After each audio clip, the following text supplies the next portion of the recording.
জনাব গোলাম মাওলা রনি, আপনাকে দিয়ে আলোচনাটা শুরু করি। আমাদের সংবিধানে লেখা আছে প্রজাতন্ত্রের সকল ক্ষমতার মালিক জনগণ, কিন্তু বিগত 3টে নির্বাচনে জনমতের প্রতিফলন হয়নি এবং বিতর্কিত নির্বাচনগুলো আমাদের আসলে কি বার্তা দিয়ে গেল? আমরা কি ত্রয়োদশ নির্বাচনে অতীতের পাপমোচন করতে পারবো? প্রথমত সংবিধানে যেটি লেখা আছে সেটা হয়তো একেবারে সাম্প্রতিক, কিন্তু আপনি সাম্প্রতিক মানে 1971 থেকে আজ অবধি।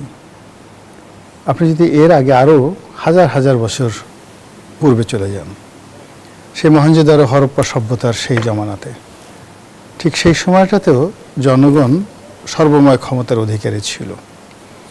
এমনকি পৃথিবীর সবচেয়ে যে নিকৃষ্ট শাসন, যেমন হিটলারের জমানা ছিল, মুসলিনের জমানাতে ছিল, সেখানেও কিন্তু জনগণ সবসময় সার্বভৌম ক্ষমতার অধিকারী ছিল।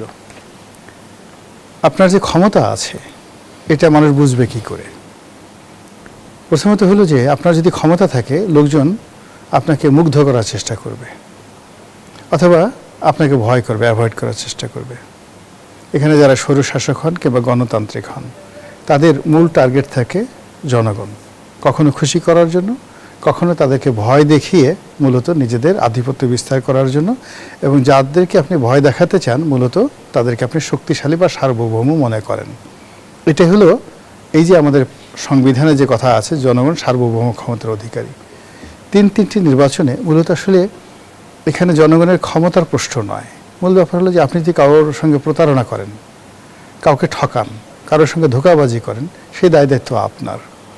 কিন্তু দেখুন, দিন শেষে জনতা যে ক্ষমতার সর্বময় কর্তৃত্বের অধিকারী, সেটি 15 বছরের যে একটি প্রাসাদ, ক্ষমতার একটা প্রাসাদ, 15 বছরের ক্ষমতার যে একটা পিরামিড, মাত্র 3 দিনের জনগণের যে হুঙ্কারে মানে তছনছ হয়ে গেছে।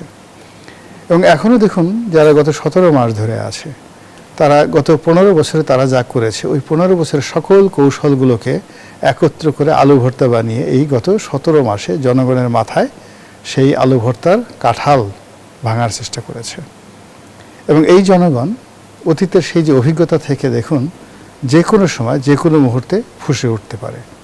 তার বাস্তব প্রমাণ দেখুন যে চট্টগ্রাম বন্দরে এই যে ডিপি ওয়ার্ল্ডকে দিয়ে দেবে, কত বড় হম্বিতম্বি, কত বড় কথাবার্তা, এটা করবে এটা করবে, কিন্তু শেষমেশ ইউটার্ন নিতে হলো। আবার দেখুন, এই যে 25টি বিমান কিনবে আমেরিকা থেকে, 34,000 কোটি টাকা বা 35,000 কোটি টাকা এই মুহূর্তে সরকারের ফান্ড থেকে যাবে। আমরা যেখানে 14টা বা 12টা বিমান চালাতে পারছি না, 8-10টা প্লেন পড়ে আছে যেগুলো আমরা মেরামত করতে পারছি না, সেখানে আমরা 34,000 কোটি টাকা দিয়ে আবার নতুন করে বিমান আনতে চাচ্ছি।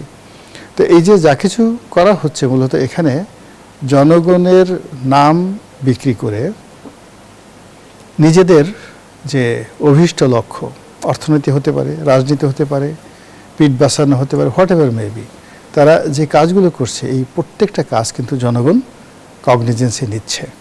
এবং জনগণের কগনিজেন্সি নিচ্ছে, এই যে আমরা জনমত তৈরি করছি, আপনি জনমত তৈরি করছেন, জনগণ সচেতন হয়ে রেসপন্ড করছে, এবং রেসপন্ড করার পরে আপনি দেখবেন যে এখন যারা জনগণকে ঠকাচ্ছে বা যে কোনোভাবে ম্যাটিকুলাস ডিজাইন করে জনগণের বিরুদ্ধে কোনো কিছু করার চেষ্টা করছে, আগামী দিনে জনগণের যে প্রতিক্রিয়া, তাদের যে ক্ষমতার যে হাতুড়ি, তাদের যে ক্ষমতার যে হাতিয়ার, এটা এতটা শক্তিশালী হবে যে বর্তমানের যারা মানে জনগণকে ঠকানোর জন্য যে মাস্টার প্ল্যান করেছে, ম্যাটিকুলাস ডিজাইন করেছে, তাদের যে পরিণতিটা কোন পর্যায়ে যাবে, এটা হয়তো আগামী দিনে